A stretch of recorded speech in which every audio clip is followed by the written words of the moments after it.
یا محمد نور مجسم یا حبیبی یا مولا۔ شب برات یا 15 شعبان کی فضیلت کے اعتبار سے ہماری امت میں بہت بحث و مباحثہ پایا جاتا ہے اور اکثر لوگ اس کے بارے میں بہت گرما گرمی بھی ہو جاتی ہے۔ تو میں نے سوچا کہ آج میں آپ کے سامنے ایک بہت ہی معتدل انداز میں بہت ہی بیلنس طریقے سے اس کے بارے میں کچھ باتیں پیش کروں۔ سب سے پہلی بات یہ ہے کہ ہم لوگ ہمیشہ یہ چاہتے ہیں کہ اللہ تعالی ہم سے راضی رہے،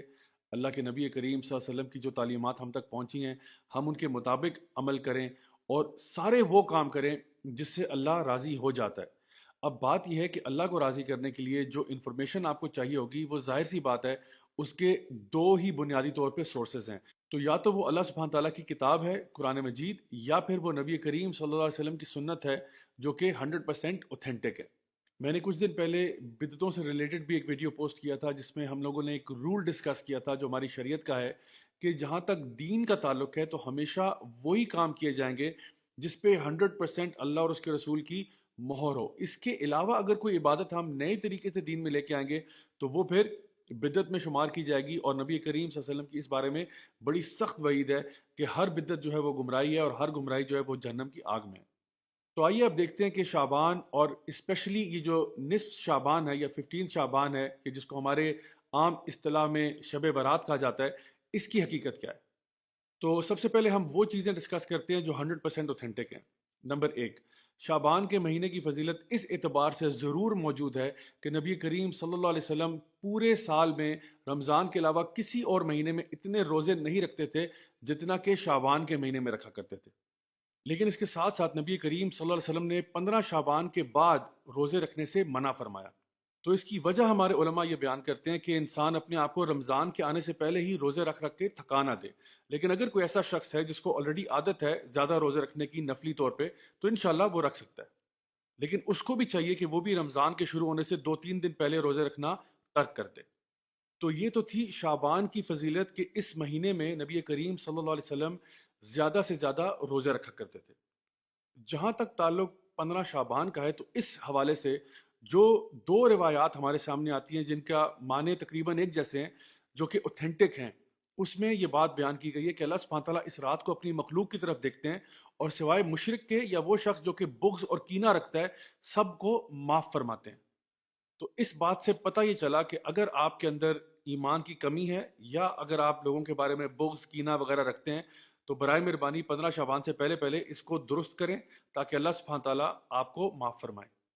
اب آتے ہیں ان ڈھیروں روایات کی طرف جو اس موضوع کے اوپر یا تو بہت زیادہ کمزور ہیں سند کے اعتبار سے یا پھر موضوع ہیں یعنی کہ فیبریکیٹڈ ہیں، من گھڑت ہیں۔ اور اس سے پہلے کہ میں آپ کے سامنے وہ باتیں بیان کروں، نبی کریم صلی اللہ علیہ وسلم کی ایک حدیث ہے جو بالکل صحیح ہے، جہاں پہ آپ نے فرمایا کہ ایک شخص کے جھوٹا ہونے کے لیے یہی بات کافی ہے کہ وہ ہر سنی سنائی بات کو آگے کر دے، لوگوں تک پہنچا دے۔ تو اس لیے ہمیں بہت احتیاط کرنی چاہیے کہ اس سے پہلے کہ ہم کسی کو کوئی ضعیف روایت بتانا شروع کریں یا کوئی اس کو من گھڑت روایتیں سنانا شروع کریں وداؤٹ ویریفائنگ فرسٹ، ہمیں خود اپنے بارے میں سوچنا چاہیے کہ کیا ہم جھوٹوں کی صف میں شامل ہونا چاہتے ہیں یا نہیں۔ تو سب سے پہلے وہ لوگ جو یہ کہتے ہیں کہ اس رات کو فیصلے ہوتے ہیں اور تقدیر کے فیصلے اور روحیں نکل آتی ہیں وغیرہ وغیرہ، تو پہلی بات تو یہ کہ روحوں کا نکلنا تو ہمارے دین میں کوئی ٹاپک ہے ہی نہیں، کیونکہ جو شخص ایک دفعہ فوت ہو گیا اس کا معاملہ اللہ کے ساتھ ہے، وہ عالم برزخ ہے، جو فوت ہو گیا وہ واپس نہیں آتا۔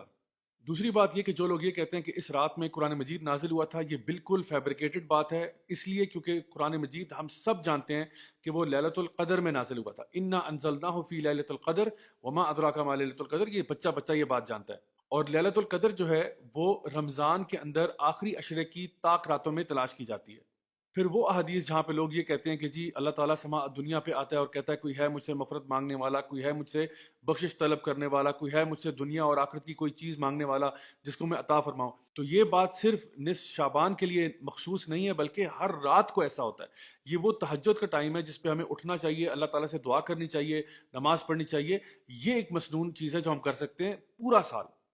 اس کے علاوہ کچھ ایسی رسومات جو لوگوں نے اپنی طرف سے گھڑی ہوئی ہیں، فار ایگزامپل حلوے بنا بنا کے لوگوں کو کھلانا یا قبرستان جانا یا اس کے علاوہ بن ٹھن کے تیار ہونا اور یہ کہنا کہ یہ مردوں کی عید ہے، یہ سب چیزیں جو ہیں یہ فیبریکیٹڈ ہیں، ان کا کوئی وجود ہمارے دین میں نہیں ملتا۔ اس کے ساتھ ساتھ جتنی بھی احادیث عبادات کے اعتبار سے آتی ہیں کہ اس رات کو خاص عبادت 100 رکعت نماز پڑھی جائے اور 14 رکعت نماز پڑھی جائے اور یوں پڑھا جائے، یہ ساری کی ساری روایات فیبریکیٹڈ ہیں، موضوع ہیں، اور ہمیں کبھی بھی کسی تک منتقل نہیں کرنا چاہیے ان کو۔ آپ کسی بھی ایسے عالم سے جو حدیث کا پختہ علم رکھتے ہیں، چاہے ان کا تعلق کسی بھی مکتبہ فکر سے ہو، ان سے اگر آپ پوچھیں گے کہ جی ہمیں بتائیے کہ جو احادیث ہم ذکر کر رہے ہیں کیا یہ حدیثیں صحت کے اعتبار سے صحیح ہیں، وہ خود آپ کو بتائیں گے کہ ہاں ان میں ایسی روایات موجود ہیں جو کہ بہت زیادہ ویک ہیں یا پھر فیبریکیٹڈ ہیں، موضوع ہیں، یعنی کہ کسی نے خود سے گھڑی ہیں، نبی کریم صلی اللہ علیہ وسلم نے کبھی ایسا ذکر نہیں کیا تھا۔ پھر رہی وہ بات کہ لوگوں کا یہ کہنا کہ جی اس رات کو قسمت کے فیصلے ہوتے ہیں، تقدیر کے فیصلے ہوتے ہیں، یہ بات بھی درست نہیں ہے، کیونکہ یہ فیصلے بھی لیلۃ القدر کی رات میں ہوتے ہیں۔ اللہ سبحانہ تعالیٰ فرماتے ہیں تنزل الملائکۃ والروح فیہا باذن ربہم من کل امر، کہ اس رات کو جبریل امین اور فرشتے نازل ہوتے ہیں ہر فیصلہ لے کر اللہ تعالیٰ کی طرف سے۔ So my dear brothers and sisters, اگر ہم نے واقعی اللہ تعالیٰ کو راضی کرنا ہے، اپنے گناہوں کو بخشوانا ہے، تو کیوں نہ ہم وہ اعمال کریں اور کثرت سے کریں جو کہ نبی کریم صلی اللہ علیہ وسلم سے، آپ کے صحابہ سے، تابعین سے، تبع تابعین سے 100% ثابت شدہ ہے۔ مثلاً تہجد کی نماز پڑھنا، خوب صدقہ خیرات کرنا، خوب ٹائم لگا کے ذکر کریں، قرآن مجید 3 3 4 4 گھنٹے قرآن پڑھیں، لمبی لمبی رکعت نمازوں کی نفل نمازیں پڑھیں، کوئی مسئلہ نہیں، انشاءاللہ تعالیٰ ایسے آپ تمام کام سارا سال ہی کر سکتے ہیں۔ اب اگر کوئی یہ شخص کہتا ہے کہ جی ہم 15 شعبان کو اگر خاص طور پہ کچھ عبادت کر لیں تو اس میں حرج ہی کیا ہے؟ حرج صرف اتنا ہے کہ اگر تو آپ کا یہ روز کا معمول ہے تو ضرور کریں، دعائیں مانگیں، ذکر کریں، قرآن پڑھیں، ضرور کریں، لیکن اس رات کو خاص کرنا نہ تو نبی کریم صلی اللہ علیہ وسلم سے 100% ثابت ہے، نہ ہی صحابہ کرام سے ثابت ہے، نہ ہی اہل بیت سے ثابت ہے، کسی سے بھی ثابت نہیں ہے کہ وہ اس رات کو خاص طور پر کچھ کیا کرتے تھے۔ تو دین ہمارا نبی سے ہی آ رہا ہے صلی اللہ علیہ وسلم سے، آپ کے فیملی سے آ رہا ہے، آپ کے کمپینین سے آ رہا ہے، تو کیوں نہ ہم وہی اعمال کریں جن کو وہ اچھا سمجھا کرتے تھے۔ اب پوری بات کا خلاصہ یہ ہے کہ شعبان کا مہینہ ایک بڑا خاص مہینہ ہے جس میں نبی کریم صلی اللہ علیہ وسلم خوب روزے رکھا کرتے تھے۔ دوسری بات یہ کہ قرآن مجید میں 15 شعبان کی کوئی خاص اہمیت مینشنڈ نہیں ہے۔ یہ کہنا کہ جی اس رات کو تقدیر کے فیصلے ہوتے ہیں، یہ چیز بالکل من گھڑت ہے۔